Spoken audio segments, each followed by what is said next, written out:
Finally কিন্তু হয়ে গেল ঘোষণা। কলকাতা নাইট রাইডার্সের ফ্যান্স যারা আছে তাদের কাছে আজকে অন্যতম খুশির একটা দিন, বা বলতে পারো মোস্ট অ্যাওয়েটেড একটা কোয়েশ্চেন যে সবার মনে ছিল যে কলকাতা নাইট রাইডার্সের নতুন ক্যাপ্টেন কে হবে।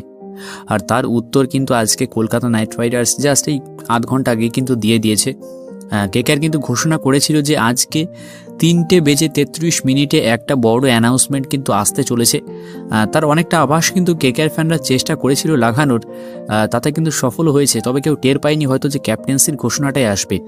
আর তোমাদের জানিয়ে রাখি, কেকেআর যেহেতু জার্সি আগেই রিভিল করে দিয়েছে, গত রাতেই তোমরা দেখতে পেয়েছো কলকাতা নাইট রাইডার্সের নতুন জার্সি আইপিএল 2025-এর জন্য।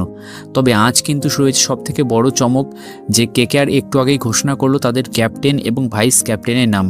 তো তোমাদের জানিয়ে দিই, কলকাতা নাইট রাইডার্সের নতুন ক্যাপ্টেন আইপিএল 2025-এর জন্য অজিঙ্কা রাহানে, যার কাছে কিন্তু দুর্দান্ত এক্সপিরিয়েন্স রয়েছে আইপিএলের ক্যাপ্টেন্সির এক্সপিরিয়েন্সও রয়েছে, সঙ্গে ডোমেস্টিক ক্রিকেটের প্রচুর অভিজ্ঞতা এবং ইন্ডিয়া লেভেলের টপ পারফর্ম করেছে, ইন্ডিয়া খেলেছে বহু, মানে একটা নামকরা ক্রিকেটার।